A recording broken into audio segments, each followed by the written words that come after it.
Howdy neighbors, welcome to the channel. Name's J.J. Here. We have a deck profile that we played at the BSF in Antwerp just this past weekend on the first day of Standard. Did not take part in Premium that day. Hopefully we get to take part in some Premium later on. We'll be showing you a deck list that I ended up playing at the event. I didn't do too hot, but my team overall did pretty well.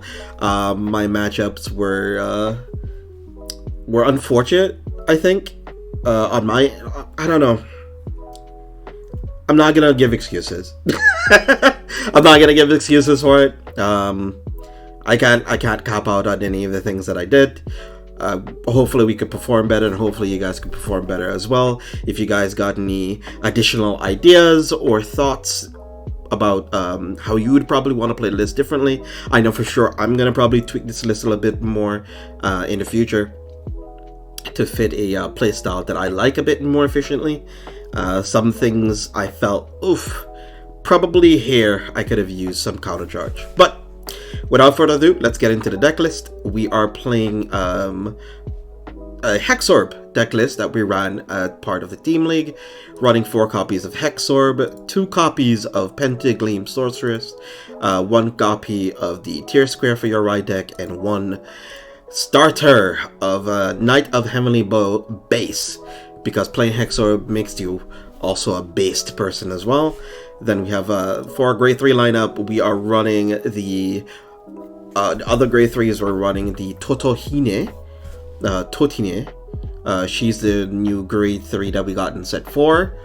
Then we also play 4 copies of Kakarone, 4 copies of All Wine.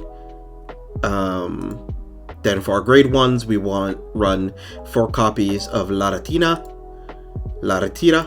Then 4 copies of Magical of Revelation Tortress, 2 copies of Dieglass Sorceress, then 4 copies of Aegis Mere Dragon as our grade 1. And then our trigger lineup is 4 heals, 8 crit, and 3 front triggers, and 1 over trigger. Going forward, not gonna lie, I might want to run draws. That going forward. Our first match was against Nirvana, I think. Pretty awesome dude. I think it was one of his first events in a long time, since it was one of our first events in a very long time playing any form of IRL TCG Vanguards. It was a very fun experience. He ended up creating me on 3 damage. I did not have a PG at the time.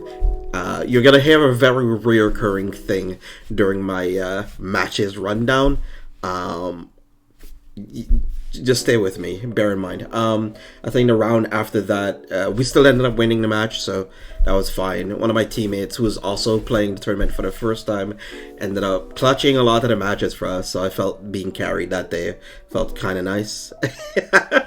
Then the second match, I lost to an opponent hitting a, what was it called again? A Brandgate Overtrigger on me with Gravidia, using her 5 meteorite skill. I had 1 rear guard, but they blew it, and I was at 0 damage at the time, and so they swung, and I said, well, okay, that's fine, no guard, and then I ate Overtrigger, so I took 8 damage, because here's some pretty awesome math for you guys. If you use Gravidia's skill on an OT, you die, because that's 8 damage in total. Because she doubles your crit, and then it doubles your crit again. So yeah, that's 8 damage straight off the cuff. I had no PG. But I did use my Overtrigger to guard with. So it was basically only Overtrigger to pass, because I would only make them 53, I think, maximum with 2 triggers. It would have made them like 48 or 40. Yeah, 48. It would have made them. It was also their first tournament as well. I think the other 2 I lost to them hitting a defensive OT when I hit a crit, so my other rear guards couldn't hit, so they ended up sticking at 2 damage. No, they went to 1 damage because they healed, and then on my turn, since I was for 1 damage, they flipped the heal again, going to 0 damage. And so I lost a lot of momentum, and they had a hand of like 13, 14 cards already by that point. And then I think one of the other matches that I had again was against Seraph Snow, Seraph Pure Light. They hit a defensive OT when I hit a crit. Then I stacked the crit on top. Defensive OT, stacked the crit, stacked crit front, and I had another rear guard that was hitting for like 40k or so. And so I couldn't push them to like 4 or 5 damage. They hit a OT, and then they hit a heal, I think. And then for the last parts of the game, they were just able to like squeeze me because they had like 6-7 cards every single turn. At one point, I had to use a bit of my CB to be able to get my stuff out of prison, and I didn't run any Fasados in this tournament since I did not think about the Seraph matchup, which is one of the mistakes I made. So I think more or less, like, obviously those things happen, variants happen a lot during the game. during a lot of your matches, and those things can affect your mental a little bit. I didn't feel too bad about it. I just felt like maybe my deck design probably was faulting a little bit. I felt that this list felt pretty clean. Ran 2 die glass because, of course, for the snow matchup, but I probably should be running Fasados as well for the snow matchup too, which would have helped me get a little bit of counter charge. I did feel the counter charging was a bit of important here. You could run the Hexorb grade 3, the other grade 3 that also counter charges for you too if you do seem to need a bit of CB, or you could run a good grade 1 when you hit a trigger. You can Soul Blast to counter charge, but you do tend to run out of soul pretty easily with this deck as well, so maintaining your soul is very important. So I feel that Fasado kind of facilitates a lot of that. So I probably could see myself cutting this card down to like a 2 of, and playing 2 to 3 Fasados, and then cutting out this Pentagleam Sorceress. This was nice. This was a nice card, but I felt a Fasado would have been pretty okay. I wanted to play a bit more grade 2s, so to make playing Toto a little better for us. But I have had a lot of situations where Toto did not totally do anything sometimes, which was a pretty good grade 3 beat stick, but I felt a lot of times I just kind of wanted Fasado for the on-hit pressure. Fasado just forces a lot more guard, and your opponent just willing to take the damage from you a bit more often, and they guard your Vanguard more. They take the damage from the rear guards more often, and then guard the Vanguard more often, because of course that's sometimes the one that has all the triggers on it. Oh, the crit triggers on it. Or sometimes it might do it the other way if you have a booster, obviously. And Fasado kind of just forces more shield earlier, especially if going first. So, my tip, try Fasados. It's better against snow. It's better against a lot of matchups that tend to have like single target retire. It forces your opponent to attack into it, which means you take a lot less damage. And it's probably one of the cards I might be trying to run a bit going forward. And I might end up running less crits overall. Maybe 6 crits, maybe 5 crits, and try a couple of draws. Because I do feel there have been some moments I was like, man, my hand wasn't having hand issues or size issues, but it was just overall just pieces. Sometimes I've missed. I just missed sometimes some rearguard pieces. Just being able to like dig for extra like PGs or extra my grade 3 searchers or just extra persona rides. I've been able to persona ride every single game and every single match I played with it, but yeah, that's my takeaway. Still ended up making top 8 with it by the grace of my team, so shout outs to Ryan and Yurun.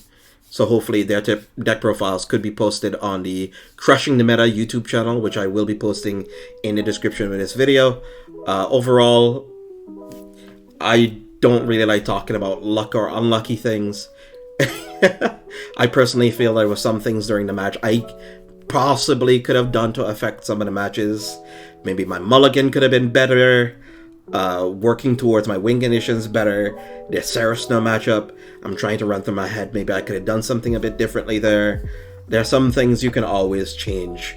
And like, even if you might not win, you can try to give yourself a winning chance rather than just straight up thinking, well, yeah, I died to a bunch of OTs the whole entire day. I had a bunch of fun, and I got to learn a lot more about my limitations and the strengths and weaknesses of my deck. and it was a great experience. So I thank all my opponents I played against. No bad blood. No bad blood whatsoever. I was just constantly thinking about how I want to play this deck, and this is a deck that I'll probably keep on playing in Overdress and trying to perfect, next to something like Zorga. Zorga is also something I want to try to test out too for some of the Overdress tournaments. So hopefully I get to see you guys in Oberhausen and in London and in France and all awesome other regions too as well. So this was fun. I had a whole lot of fun.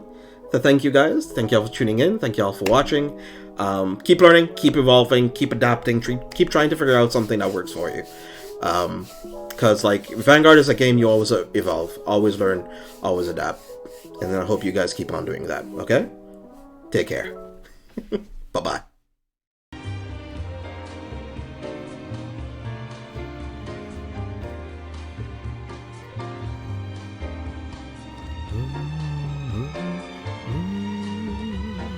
Only you, only you.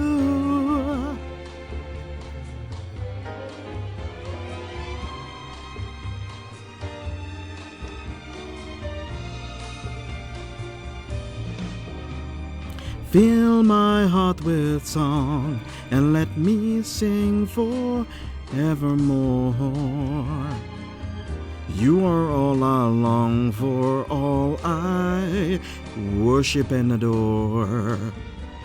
In other words, please be true.